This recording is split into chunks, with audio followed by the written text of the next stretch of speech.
নমস্কার বন্ধুরা, শিখার রান্নাঘরে সকলকে স্বাগত। আশা করি সকলেই ভালো আছো, সুস্থ আছো। আমি আজকে আমের চাটনি করব। টক ঝাল মিষ্টি করে রেখেছি। আমার এটা খুব পছন্দ, তাই তোমাদের সঙ্গে একটু শেয়ার করলাম। আমি দেখো আমগুলো ভালো করে ধুয়ে নিয়েছি, পরিষ্কার করে নিয়েছি। এবার আমি আমটা কেটে নেব। এটা কিন্তু ছোট সাইজের আম, কিন্তু একটু আঁটিও হয়ে গেছে দেখে মনে হচ্ছিল। দেখো কাটতে একটু কষ্ট হচ্ছে, এর ভেতরে বীজটা কিন্তু হয়ে গেছে। এই দেখো, এভাবে করে কিন্তু আমি আমগুলো কেটে নেব। আমি একটু বড় বড় সাইজের রেখেছি। আমগুলো আমার কাটা হয়ে গেছে, এবার ধুয়ে নিয়েছি। এবার আমি শুকনো মশলা যেটা করব সেটা একটু ভেজে নেব। আমি দিয়ে দিয়েছি পাঁচ ফোড়ন, আর একটু মৌরি দিয়েছি, আর দুটো শুকনো লঙ্কা দিয়েছি, একটু ঝাল ঝাল করে রাখবো। হয়ে গেছে, এবার আমি তেলটা দিয়ে দেব।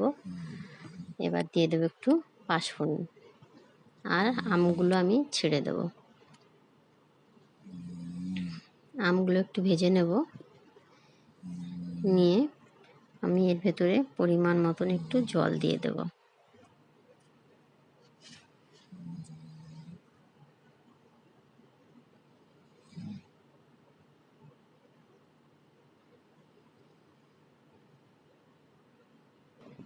জলটা একটু ফুটে এলে আমি এর ভেতরে একটু হালকা লবণ দিয়ে দেব।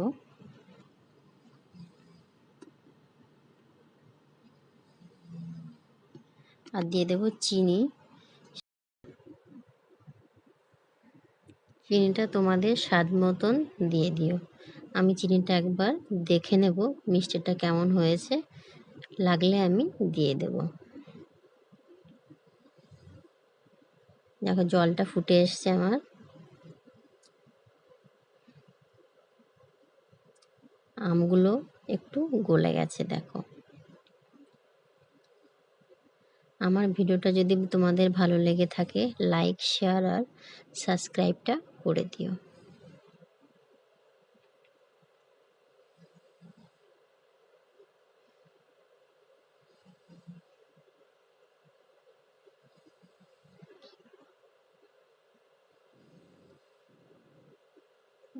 এবার এর ভেতরে আমি যে ভাজা মশলাটা করে রেখেছি সেটা আমি এর ভেতরে দিয়ে দেব।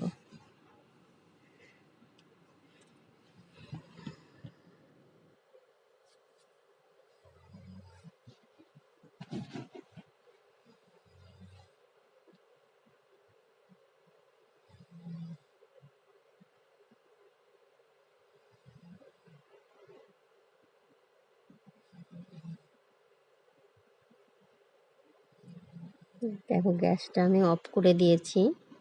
আমার চাটনিটা হয়ে গেছে।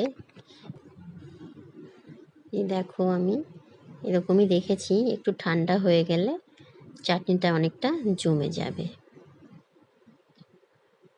আমার ভিডিওটা দেখার জন্য সকলকে অনেক ধন্যবাদ। ভালো থেকো, সুস্থ থেকো।